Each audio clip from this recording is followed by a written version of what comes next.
Cuando Recording in David Bruce progress. aísla una bacteria en el vaso de un soldado inglés fallecido por un proceso febril, el cual, pues al aislar este germen, él lo denominó inicialmente como Micrococcus melitensis, y de ahí la importancia, pues, de que cuando hablamos de fiebre en Malta, nos referimos a la infección por brucela solamente por la especie Brucella melitensis. Lo que pasa es que ahora se ha utilizado de forma, digamos, como sinónimo cualquier forma de presentación de Brucela como fiebre en Malta, pero en realidad lo correcto es que fiebre en Malta se refiere solamente cuando se aísla o se confirma a Brucella melitensis. Sin embargo, en esa época se le llamó inicialmente Micrococcus melitensis en ese vaso de un soldado inglés. Luego van, en 1897, encuentran una cepa similar en las vacas, sobre todo en productos de aborto de las vacas, la cual denominó Bacillus abortus. Samit en el 1914 encuentra pues que este germen tiene relación directa con el consumo de leche de cabra no pasteurizada, y además Alice Evans en 1917 asocia directamente que la leche de vaca no pasteurizada estaba asociada pues a Bacillus abortus, y que Van posteriormente en honor a David Bruce renombra con el nombre de Brucella abortus. En 1931, Hallenson descubre también otra variante en los cerdos, a la cual denominó Brucella suis. Carmichael en el 66 descubre una variante en los, a la cual denominó Brucella canis.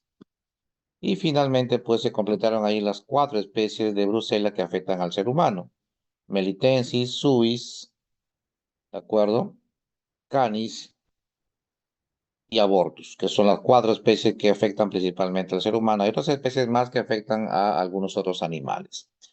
Recordar que es una enfermedad bastante diseminada a nivel mundial. Como ustedes pueden ver, nuestro país tiene una prevalencia o una incidencia mediana con respecto al resto del mundo, pero es una enfermedad endémica en nuestro país.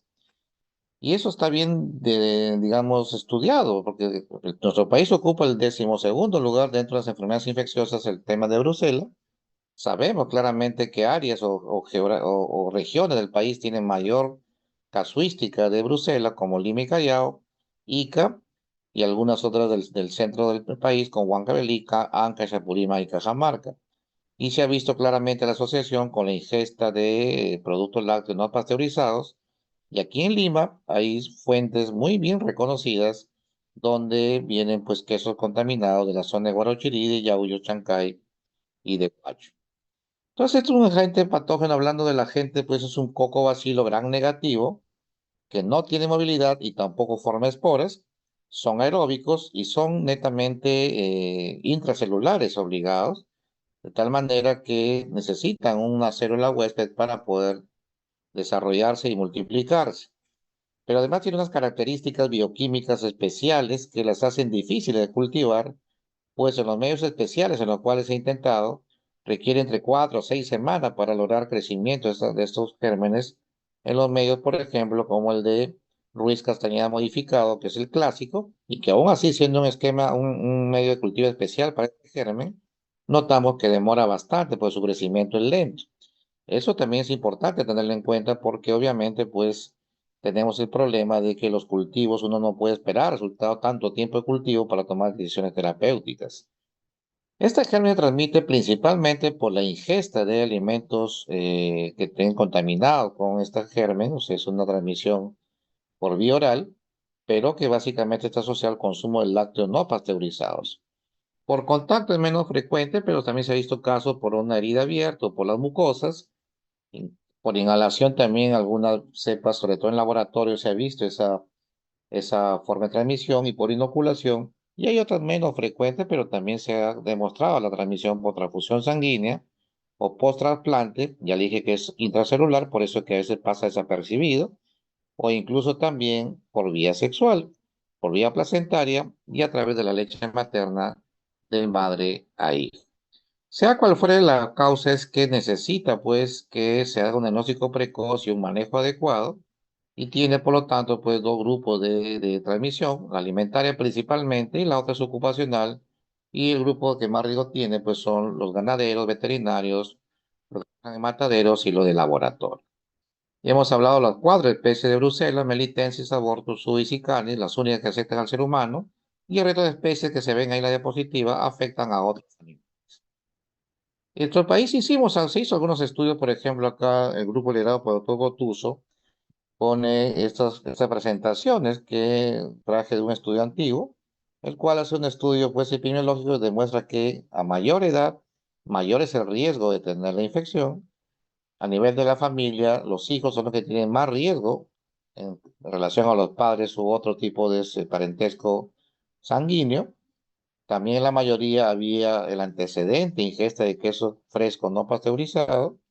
Y también se ha visto que el hacinamiento influye. Mientras más miembros de la familia hay, más riesgo de transmisión de la enfermedad. Eso también está demostrado. Por sexo, por ejemplo, en la forma leve vio que los hombres tenían más frecuencia, pero en la forma moderada o severa, las mujeres fueron las que se vio con más severidad la forma de presentación. La mayoría fueron agudos, otros son subagudos y muy pocos son crónicos. Lo importante es saber que hay esas tres formas de presentación de acuerdo al tiempo de enfermedad.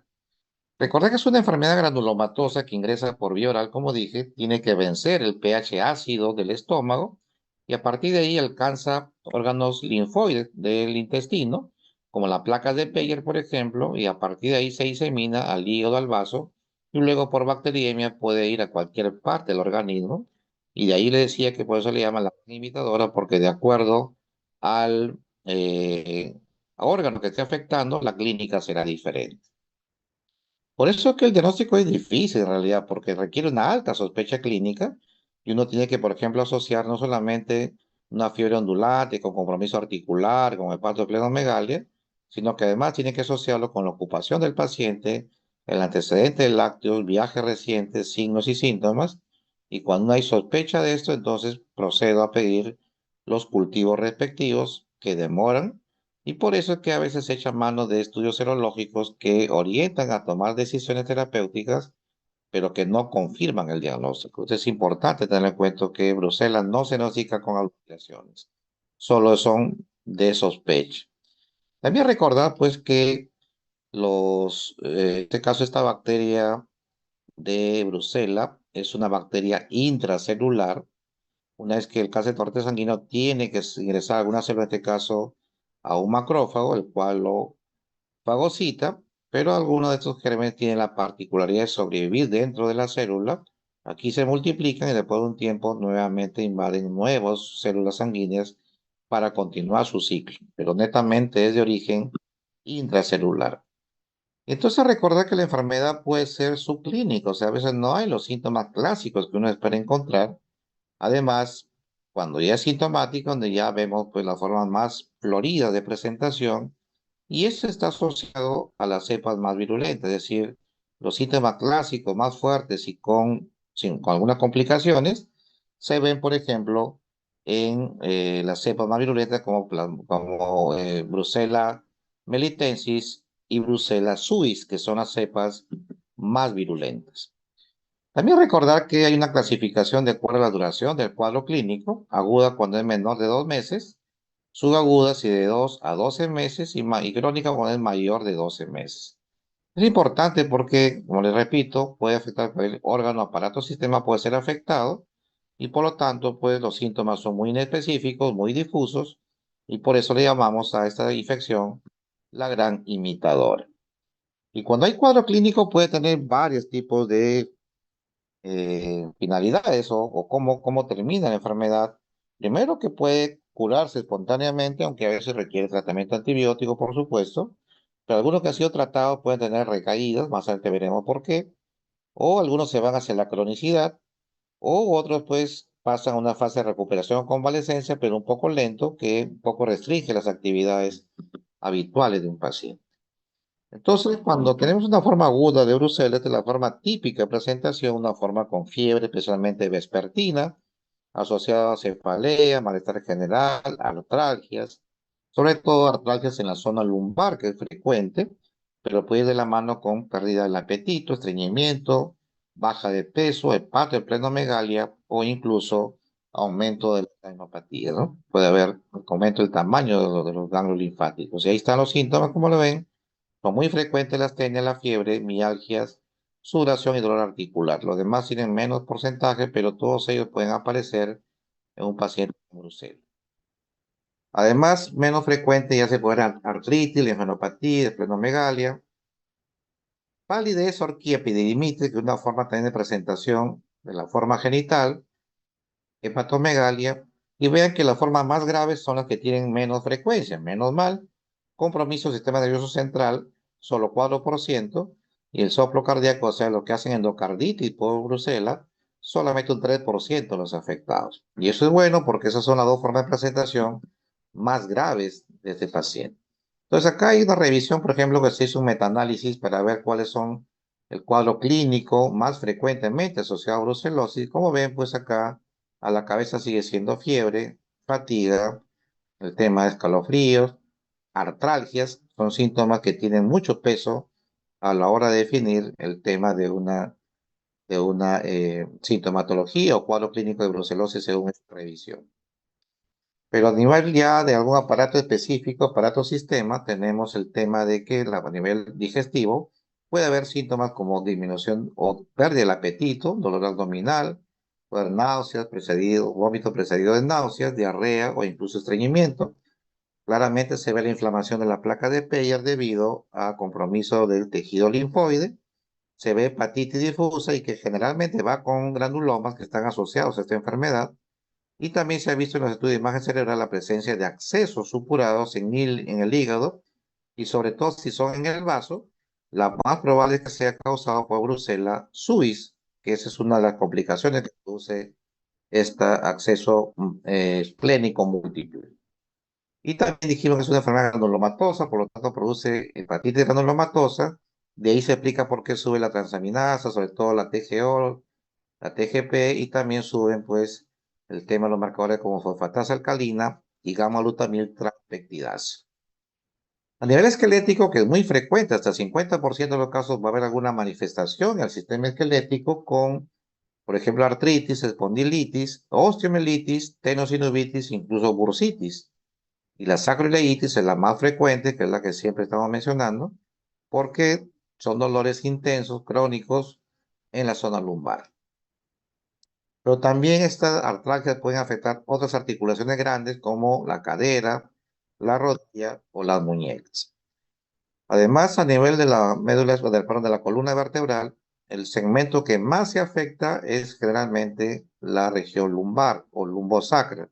Rara vez hay compromiso torácico y mucho menos raro compromiso, como vemos usted, compromiso de otras zonas del esqueleto humano, pero cuando afecta la columna, principalmente es la afectación de ubicación lumbosacro, principalmente. Entonces, acá tenemos otro tipo de revisión también sistemática y metaanálisis para ver la prevalencia de la sintomatología osteoarticular y nuevamente los estudios revisados demuestran pues que la sacroileitis es uno de los diagnósticos más frecuentemente utilizados en los pacientes con brucelosis crónica. Vean la importancia del diagnóstico. Justo eso vemos acá, ¿no? Porque lo que demuestra acá en la flecha, por ejemplo, es que hay un acceso frío en las primeras vértebras sacras, y por lo tanto, pues, ahí es la explicación de por qué muchos pacientes refieren dolor en la zona lumbar intenso, que no pueden moverse, justamente por el tema de este acceso que se ve en esta ubicación. Saber que la enfermedad puede complicarse, de ahí la importancia del diagnóstico precoz y manejo correcto, es que esta enfermedad puede complicarse, por ejemplo, con meningoencefalitis o acceso cerebral, mielitis, neuritis, depresión o psicosis, que son síntomas menos frecuentes, pero que hay que tener en cuenta el momento de evaluar un paciente con compromiso del sistema nervioso central. Ocurre muy bajo, menos del 5% de los casos. Uno hace una punción lumbar y encuentra pleocitosis o elevación del número de células con hiperproteinorraquia y hipoglucorraquia, es decir, que hay disminución de la glucosa, justamente porque puede haber estos compromisos a nivel del sistema nervioso central y son cambios que se suelen ver en los estudios de líquido cefalorraquídeo. El cultivo es muy poco sensible en este nivel, por lo tanto no se piden, no se solicitan porque no tienen mucha sensibilidad, eso es importante. Y también uno puede orientar la posibilidad de calcificaciones que han quedado a nivel del ganglio basal y accesos, justamente cuando sospecha que uno tuvo toxoplasma, se cura del cuadro, pero quedan algunas calcificaciones ahí o reaparecen nuevas, entonces uno sospecha que de repente hay otra infección más y ese otro sospechoso vendría a ser toxoplasma. Pero también cuando hay compromiso de ganglios basales y accesos, en el diagnóstico diferencial, siempre uno debe plantear también la posibilidad de neurobrucelosis. Entonces, uno ve lesiones en ganglios basales, lo primero que uno piensa en toxoplasma, sobre todo si es un paciente inmunosuprimido. Entonces, si es inmunocompetente, entonces brucelosis o neurobrucelosis es una buena posibilidad diagnóstica en estos casos. Y aquí vemos un paciente pues que tiene un granuloma cerebral, el cual pues claramente se ve que está cerca del ganglio basal izquierdo y es una ubicación que muchas veces está asociado a neurobrucelosis, que es una enfermedad grave, porque con el retraso en el diagnóstico, obviamente empeora todo el cuadro clínico en forma aparatosa. Pero también no es raro encontrar compromiso urogenital. Hemos visto pacientes que del sexo masculino que debuta con oncoepididimitis y ocurre esto hasta en 20% de los casos. Y en las mujeres también se ha visto con menos frecuencia salpingitis, cervicitis y accesos pelvianos. El aborto, menos mal que es muy raro, es importante tenerlo en cuenta porque a pesar que nos afecte Brucella abortus, en el ser humano no aumenta la tasa de abortos, mientras que en el ganado vacuno sí tiene asociación directa con el aborto de ese ganado. Vean una foto de la complicación urogenital, como hay una inflamación del testículo, generalmente es unilateral, es raro que sea bilateral, y el compromiso cardiovascular, que es menos de 2%, pero una endocarditis de este tipo es grave, porque afecta la válvula mitral y también la aórtica, y entonces puede causar falla cardíaca en ese contexto. Y muchas veces está tan dañada ya las válvulas que requiere un recambio, y esa es una foto, por ejemplo, de una válvula que ha sido recambiada, porque obviamente pues no está respondiendo al tratamiento, o los síntomas cardiovasculares no mejoran del todo a pesar de la terapia. La parte respiratoria puede haber también síntomas inespecíficos inicialmente como tos, catarro, placa normal, bronquitis, pero después se complica a bronconeumonía, a nódulos pulmonares, acceso y finalmente lesiones de tipo miliar, adenopatías y derrame pleural. Se puede ver en estos casos en el compromiso respiratorio que es poco frecuente, pero se da también en algunos casos. Y a veces puede confundirse con un derrame pleural como si fuese tuberculosis y resulta que era brucelosis respiratoria. También se encuentra el compromiso esplénico, suele haber aumento del tamaño del vaso y es frecuente encontrar tanto accesos esplénicos como calcificaciones también intraesplénicas, que si el acceso es múltiple o son muy grandes y no responde a antibióticos, entonces va a requerir drenaje quirúrgico en el tema del manejo. Acá pueden ver, miren cómo el vaso está lleno de accesos, tiene accesos múltiples a nivel del vaso. Esto requiere aumentar el tamaño, además, en comparación con el hígado, miren, el vaso está casi igual. Entonces, este órgano necesita tratarse correctamente con lo que había mencionado, que hay que hacer un diagnóstico rápido, oportuno, y en este caso, pues, si no responde al tratamiento antibiótico, hay que drenar los accesos en forma quirúrgica, y a veces eso no funciona, y rara vez se tiene que requerir incluso hasta la esplenectomía, para lograr que esto se pueda resolver adecuadamente. Y como ven, Brucela afecta pues todas las partes del cuerpo. Miren cómo afecta cualquier parte del organismo. Todas las itis que ustedes se imaginan como inflamación de un órgano, aparato o sistema, Brucela puede estar ahí. Por eso le llaman la gran imitadora, como repito, ¿no? Esto es importante que lo tengan en cuenta. En la forma aguda, en cambio, en la forma subaguda, dijimos de 2 meses a un año, acá la fiebre suele ser más bien intermitente. No es tan frecuente como la aguda, que es diario, en forma vespertina. Acá es intermitente y además puede haber compromiso, o más frecuentemente compromiso articular. Artritis, espondilitis, espondilodicitis son las infecciones más frecuentes en esta forma subaguda. En cambio, la crónica, que tiene más de un año, realmente acá ya es más difícil porque ya no da fiebre, ya no da sintomatología digestiva, y si uno no tiene una alta sospecha clínica, no pide las pruebas y entonces puede pasar desapercibido la forma crónica porque aquí no hay fiebre, y más bien uno puede ver un síndrome de fatiga crónica o puede ver de repente complicaciones hematológicas como tema de trombocitopenia, trastornos hepáticos, espondilitis, entre otros. Acá, por ejemplo, nuevamente pues, traemos una revisión sistemática de brucelosis durante el embarazo y como vemos también es importante cuidar todavía o ver la seguridad del tratamiento que se ofrece frente a brucela debido a problemas de la toxicidad y también de la eficacia. Entonces, en Bruselas hay que investigar cuatro cosas, principalmente la epidemiología, una clínica compatible, aislamiento del germen y a veces estudios serológicos para tomar decisiones terapéuticas. Pero el gol estándar sigue siendo aislamiento bacteriológico para el diagnóstico correcto. Este es el medio de Ruiz Castañeda modificado, que dura aquí 4 o 6 semanas en crecer el germen. Si no hay este medio, no crece en cualquiera de ellos y no es tan costoso, pero hay que usar muchas pruebas al año. Y es importante que los hospitales nacionales tengan este medio de cultivo para sus pruebas. Pero ahora han salido otros métodos automatizados, más modernos, más sensibles, específicos, pero mucho más costosos, por supuesto. Existe una prueba que se llama Bactec 9000, que te da una sensibilidad a los 7 días entre 97 y 99%. Eso es importantísimo porque ahorra tiempo. En una semana puedo definir si hay brucela o no, en lugar de esperar 4 o 6 semanas que demora el Castañeda modificado.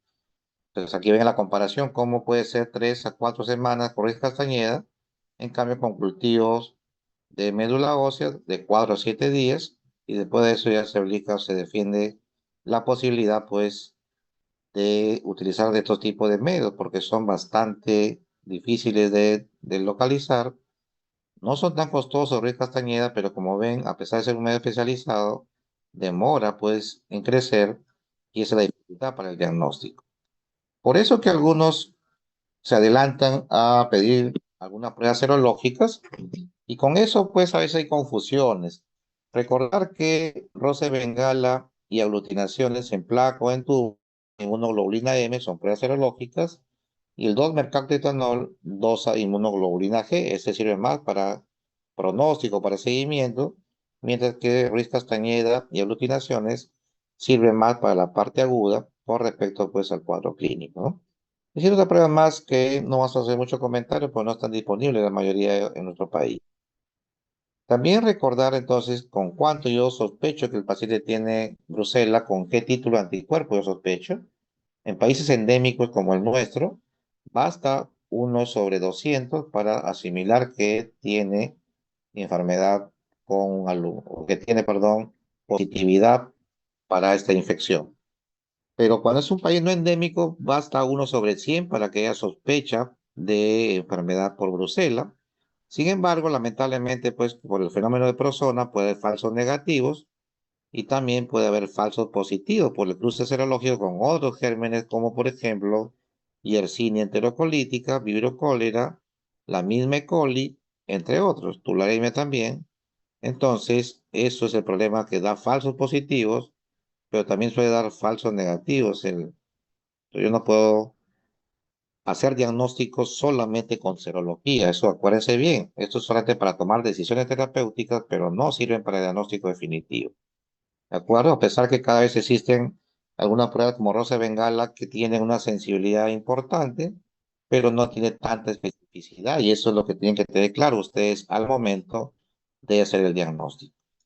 Y como es la gran imitadora, miren la gran cantidad de diagnósticos los cuales pueden parecerse esta enfermedad, justamente por el tema de que tenemos muchas formas de presentación y por lo tanto muchos diagnósticos diferenciales. Tratamiento con antibióticos, con sintomáticos, y cuando no mejora, se recurre al manejo quirúrgico. De hecho, ya hemos tenido esas terapias. Y los esquemas son de preferencia doxiciclina, streptomicina, es el tratamiento de elección. Sin embargo, OPS sugiere que sea mejor doxiciclina rifampicina porque son de bajo costo, ambos se dan por vía oral y la eficacia es bastante similar al doxystreptomicina. La única diferencia es que con doxyrifampicina hay más tasas recaídas que con doxystreptomicina. Por eso que se probó también otros aminoglicósidos estudiados como gentamicina. Incluso se ve que amicacina podría ser mejor actualmente. Pero lo que recomienda OMS es doxiciclina más rifampicina, la doxiciclina por 6 semanas y el metronidazol por 2 a 12 semanas para tratar de eliminar o corregir un diagnóstico de brucelosis aguda. Entonces, doxy-rifampicina en pacientes mayores de 8 años y que no están gestando.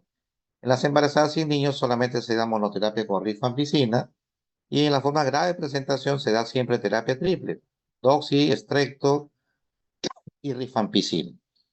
Mínimo 3 meses, ojo, puede aumentar acá en estas formas graves, se puede aumentar la duración de tratamiento. También la prevención es inmunizar a los animales, obviamente, para evitar que transmitan pues la bacteria al ser humano y eso también hay que tenerlo claro. Entonces, doxiciclina, extracto era la recomendación, como ya no hay extracto disponible en los mercados, ahora se usa doxiciclina rifampicina y no suele faltarnos el medicamento, por lo tanto es poco probable que haya problemas, como se estuvo especulando, de que haya problemas de abastecimiento de algunos medicamentos. Algunos sí pueden estar disminuidos, pero doxiciclina, rifampicina, sí hay una cantidad adecuada para cubrir las demandas de pacientes con brucela. Pero ojo, que una vez que termine el tratamiento, las 6 semanas, ahí no queda el tema. O sea, uno tiene que hacer un seguimiento. Si es una forma no complicada, hay que hacer un seguimiento de 1 año. Y a las formas crónicas, hay que hacer un seguimiento de 2 años, justamente para recalcar este cuadro, que termine el tratamiento y al mes debería un control clínico. Al segundo mes, control clínico. Al tercer mes, clínico más serología. Al sexto mes, clínico más serología. Y al sexto día, perdón, al sexto mes clínico serología y luego al 12.º mes otro control. Recuerden que eso hasta el año se hace el seguimiento de la forma no complicada y hasta 2 años en la forma complicada se hace seguimiento tanto clínico como serológico porque lamentablemente hay riesgo de recaída, como les había mencionado. Con el esquema doxy-rifampicina hay un 7, 8, 10% riesgo de recaídas. Mira, con doxycycline era de 3 a 5%, pero de todas maneras siempre hay riesgo. Por lo tanto, la prevención es saneamiento del ganado, educación en las áreas endémicas, medidas de higiene y seguridad de trabajo y control sanitario en la frontera para que ingrese ganado que haya sido evaluado correctamente por las autoridades sanitarias. Entonces, la brucela sí es prevenible, sí se puede curar. Justamente vamos a ver algunas recomendaciones al final de esta presentación. Y también estoy dejando al final el tema de las preguntas, que supongo de haber varias para poder aclarar en este momento. Bien, el segundo tema de esta sesión es tifoidea, que también es una enfermedad que a veces es subdiagnosticada o sobrediagnosticada, lamentablemente porque echamos mucha mano de las aglutinaciones nuevamente, y eso es un error, como vamos a ver más adelante. Es un caso clínico típico de un paciente que llega al consultorio privado con 4 días de enfermedad por fiebre, artralgia, mialgia, dolor de cabeza, y el examen físico no se encuentra mayor cosa, pero uno le pide un hemograma siempre y aglutinaciones, lo que primero se pide, y le salen 4.200 leucocitos, típico O 1/160, típico H 1/320. Y el médico que no tiene experiencia con esto va a asegurar que esto es una fiebre tifoidea, y como veremos en la final, esto no es tifoidea. Una enfermedad sistémica causada por la bacteria de Salmonella typhi, que es de la familia Enterobacteriaceae, y que esta es una familia grande que tiene múltiples antígenos, tanto de la parte capsular como de la parte nuclear, y por lo tanto el antígeno OIH son compartidos por todos los tipos de Salmonella typhi o de salmonelas en general, por lo tanto es importante tener en cuenta eso. Cuando hace la aglutinación, está detectando salmonelas en general, no necesariamente está buscando a Salmonella typhi, eso es importante recordar. Ahora, para que hagamos la enfermedad, es importante saber que la dosis o el inóculo influye bastante. Si el paciente tiene su estómago afectado, su pH está afectado por antiácidos, bastan 1.000 bacterias para causar enfermedad. Pero si el estómago está indemne, trabaja al 100%, no está tomando antiácidos, para infectarse requiere 1.000.000 de los organismos o bacterias. Mira la diferencia. Salmonella typhi tiene un antígeno específico, se llama antígeno BI o de virulencia, que no hay un examen, digamos, eh, digamos, a nivel privado, algún examen de aglutinación, porque el antígeno BI no existe. Por eso es que no tenemos una prueba que sea más sensible y específica para Salmonella typhi, ya que el típico IH es común para todas las especies de Salmonella. Entonces, esto es importante recordar que las cepas BI que son asociadas a Salmonella typhi son obviamente la forma más grave de presentación. Y al igual que Brucela, también tifoidea o en este caso Salmonella typhi tiene la particularidad de que si vence el pH hacia el estómago, avanza por el intestino, perfora la mucosa intestinal y llega a la placa de Peyer en el ilion distal, que es donde más frecuentemente se ubica y por lo tanto ya aparecen las complicaciones como perforación, donde esto llega al tejido linfoide de la placa de Peyer por vía linfática, llega a vasos mesentéricos, al hígado, al vaso y finalmente puede alcanzar el torrente sanguíneo causando bacteriemia en estos casos.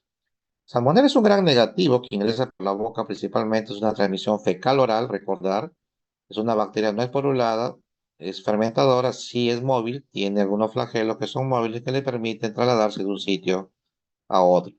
Entonces recuerden pues que ingresa la bacteria por la vía oral, llega a la placa de Peyer, invade por vía linfática, afecta el hígado, el vaso y también el tema de la diseminación hematógena que puede haber. Por eso que también puede ser alcanzado incluso la vesícula seminal. Vean cómo, perdón, la vesícula biliar, donde cuando se llena de bilis hay patología biliar, por ejemplo, hay barro biliar o hay cálculos en la vesícula, entonces el riesgo de que el paciente se vuelva un portador crónico es muy alto cuando hay patología biliar. Eso lo veremos más adelante.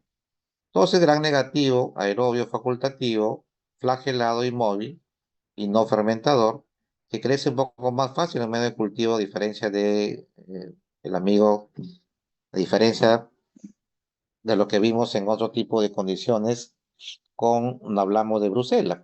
Acá crece muy rápidamente, en cuestión de pocos días y varios medios de cultivo puede crecer, a diferencia de Bruselas que requiere 6 a 8 semanas cuando hablamos de cultivo en Ruiz Castañeda. Acá podemos usar agar sangre, agar SS, agar chocolate, crecen varios medios de cultivo y en pocos días podemos tener ya crecimiento del germen.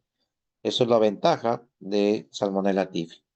Entonces le decía que los antígenos OIH son comunes a todos las salmonelas, por eso que hay más de 2000 serotipos en función de antígeno H y O, pero solamente las que afectan al ser humano son Salmonella typhi, la paratifi A y la paratifi B, llamado también Scott-Muelleri, y el resto de salmonelas afecta solamente a los animales. Y como somos campeones con Bruselas, también lo somos con Salmonella. Somos un país, como ven, que es endémico y también hay casos reportados de resistencia a a varias familias de antibióticos de las cepas aisladas en nuestro país, en nuestro continente incluso.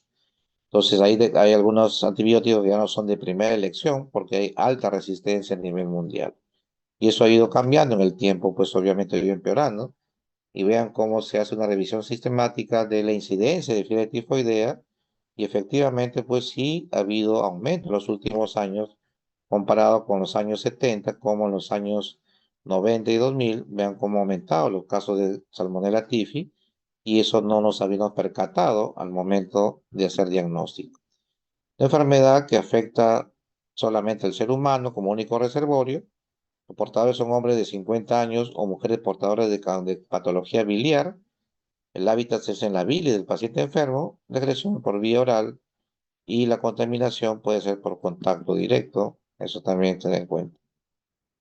Entonces, ¿cómo se infecta uno? Por alimentos contaminados, pero también los mejillones, las horas de comer, mariscos crudos, ejerce un papel en las causas de ese tipo de compromiso infeccioso. También puede transmitir las moscas o de persona a persona, también se puede transmitir por las manos sin lavar. De hecho, en VIH, por ejemplo, la incidencia es 20 veces mayor que la población seronegativa y es frecuente en adultos jóvenes sin necesidad de haya diferencia de sexo. Ambos sexos son exactamente, tienen el mismo riesgo de infectarse. Y cuando hablamos del cuadro clínico, no podemos hablar de fiebre tifoidea sin fiebre. O sea, en el 100% de los casos debe haber fiebre, salvo que se esté automedicando con corticoides, por ejemplo, que eso enmascara la fiebre, y eso es otra cosa, pero siempre hay fiebre en la fiebre tifoidea, valga la redundancia. Cefalea, diarrea, estreñimiento, y vean que a veces alguien me dice, mi paciente tiene fiebre, estreñimiento y no puede ser tifoidea porque no tiene diarrea. Pero miren la diferencia de frecuencia de diarrea con la frecuencia de estreñimiento. Vean que en algunos casos el estreñimiento puede ser más frecuente que la diarrea y eso es importante que lo tengan en cuenta. Tos, náuseas, vómitos, anorexia, también son síntomas menos frecuentes que se ven e inespecíficos que se ven en tifoidea, por eso lo difícil a veces de poder hacer diagnóstico porque realmente el gol estándar sigue siendo aislamiento del germen. Tienen otros síntomas, escalofríos, hepatomegalia, la roción típica, que se puede ver también en estos pacientes. Y también tener en cuenta las complicaciones. Se ha visto que en la segunda semana es frecuente la perforación intestinal, sobre todo en en el hilo terminal, donde hay más concentración de placa de Peyer, ahí justamente donde hay más riesgo de perforación intestinal. Pero también puede haber choque endotóxico, pericondritis, bronquitis, neumonía, meningitis. Todos esos riesgos de todas maneras tienen que ser asumidos como complicación. Y una complicación también puede ser que el paciente puede volverse portador asintomático crónico, sobre todo si tiene patología biliar presente. Se vean las complicaciones a varias zonas del organismo, puede afectar una brucelosis, o perdón, una fiebre tifoidea, justamente por las complicaciones a varios órganos o sistemas que puede afectar esta enfermedad. Entonces, tifoidea tiene asociación con la perforación intestinal. Aquí hay una revisión. Vean cómo puede perforar la zona del ilio, causar hemorragia intestinal. Y cuando uno pues examina al paciente y le pide algunas pruebas en el hemograma, va a encontrar a veces anemia, leucocitosis al principio, luego se vuelve leucopenia con desviación izquierda y eosinofilia. Pueden haber también trombocitopenia, puede haber aumento de las transaminasas, pero de 2 a 3 veces el rango normal. La ictericia muy rara, el cuadro clínico es compatible, pero el gol estándar sigue siendo aislamiento del germen por cultivo. ¿Cuál cultivo? Va a depender del tiempo de enfermedad. Si estamos en la primera semana, entonces el hemocultivo es el más sensible. Si estamos en la tercera semana, el coprocultivo es el más sensible. Entonces vean de acuerdo al tiempo de enfermedad, en qué momento se pide cada prueba. Portador crónico, aquellos que tienen cultivos positivos más de un año, son adultos, generalmente de sexo femenino, que tengan patología biliar, de todas maneras. Y ve acá pues la diferencia en los porcentajes. El hemocultivo es más sensible en la primera semana y baja en la tercera semana. El coprocultivo es a la inversa, menos frecuente en la primera semana y aumenta la sensibilidad en la tercera. Pero vean cómo el mielocultivo se mantiene más o menos frecuente, la misma capacidad de detección, justamente debido a que en el mielocultivo el uso previo de antibióticos no afecta tanto los resultados del mielocultivo que como si afecta a un hemo o a un coprocultivo. Entonces, recordar que los anticuerpos nos ayudan a tomar decisiones, pero no a diagnóstico con los anticuerpos, repito. Primero, porque estos aparecen a la segunda semana de enfermedad. Primero. Segundo, que hay que mirar solamente el típico O, que es el que dosa IgM. El típico H no lo miren, porque definitivamente puede ser una memoria inmunológica de hace meses o años incluso. Entonces, ahora, si tienen la posibilidad económica de conseguir PCR o anticuerpos monoclonales, eso sí tiene una sensibilidad y especificidad muy alta. Por eso que, como hemos visto en el caso clínico, tiene la primera semana O 1/160 y H 1/320. Si está en la primera semana, no es infección. Si repiten los títulos en la segunda semana y vuelve a salir igual, no, esto no es infección, a pesar de este 1/320 que parece alto, realmente en la práctica es negativo para Salmonella typhi. Tengan cuidado en ese aspecto cuando hagamos diagnóstico. Igual tiene varias formas de diagnóstico diferenciales porque afecta a varios órganos, aparatos o sistemas. Lo más frecuente es que puede confundirse con infecciones víricas, con neumonías, con meningitis, apendicitis, brucelosis incluso y alguna otra patología intestinal como tuberculosis miliar, mononucleosis infecciosa o infección por citomegalovirus. Esos realmente son diagnósticos diferenciales. El pronóstico es bueno. Actualmente los antibióticos siguen siendo muy eficaces. La tasa de mortalidad es menor al 1%. La tasa de letalidad también menor al 1%. Aunque Indonesia, India y Nigeria reportan más mortalidad, probablemente porque tienen menos acceso a los servicios de salud, más que uno pueda sospechar que de repente sea más virulenta la cepa de esa zona de Salmonella typhi. Eso es poco probable, sino que es el acceso a los servicios de salud lo que aumenta el tema de la mortalidad. Las complicaciones hay que tener cuidado, pues, porque pueden aparecer en cualquier momento, sobre todo después de la segunda semana, como ya se había mencionado, como la perforación, hemorragia gastrointestinal, hepatitis, colecistitis, entre otros. Ahí está todo bien definido. ¿Cómo prevengo? Lavándome bien las manos, eliminando adecuadamente las excretas, clorar el agua de consumo, combatir vectores como las moscas, pasteurizar productos lácteos, controlar roedores. Todo eso son medidas que va a ayudar a prevenir la transmisión. ¿Cómo trato Salmonella typhi? Es una buena pregunta porque en muchos países ya la fluorquinolona dejaron de ser la primera elección por la resistencia que ya está apareciendo. En una parte de nuestro país todavía sirve fluorquinolona, es decir, ciprofloxacino. En otros ya no funciona, hay que iniciar cefalosporina de tercera generación como ceftriaxona y como segunda alternativa algún macrólido como la citromicina. Pero normalmente es más frecuente, en ese caso, el tratamiento va a depender de la resistencia local de cada área donde se estudie. Entonces, la forma grave es siempre usar la vía parenteral, usar fluorquinolona si en mi zona o mi región es sensible, si no, inicio con cefalosporina de tercera generación. Eso es importante que lo tengan en cuenta. A pesar que el cloranfenicol vuelve a tener sensibilidad actualmente, no se usa de rutina porque no es un antibiótico que elimina el estado portador de la vesícula, sino que además es bacteriostático. Entonces, si es una infección grave, preferimos usar bactericidas como tratamiento antibiótico. ¿Y qué dosis uso cipro si todavía es sensible en las áreas que estoy estudiando? Usamos 750 miligramos de ciprofloxacino, ¿de acuerdo? Dos veces al día por 2 semanas y la tasa de curación es de un 90%. Y por eso el esquema que se usa actualmente para brucelosis, o perdón, para fiebre tifoidea, y en estado de portador, que vemos en estado de portador, usamos 2 semanas, pero a esa dosis de 750 2 veces al día de ciprofloxacino, curamos la infección aguda y también eliminamos el estado de portador, porque las quinolonas, que la ventaja sobre el cloranfenicol es que sí tienen efecto residual y sí pueden generar entonces eliminación completa del germen cuando es sensible a este antibiótico. Bien, ese era el último entonces. Por favor, pasamos a la ronda de preguntas si las hubiese para responderlas en este momento. ¿Alguna pregunta, por favor? Alguien acá veo en el chat, pero déjenme ver. Ah, acá hay un link de asistencia. Le pido que ingresen su asistencia, por favor.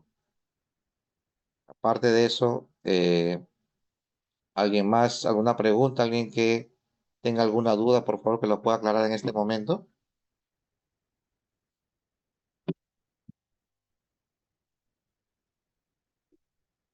Aparentemente todo claro. Bien, entonces les agradezco Todo por la... claro, doctor, gracias. Perfecto, perfecto, gracias. Gracias por la atención y buenas tardes con todos.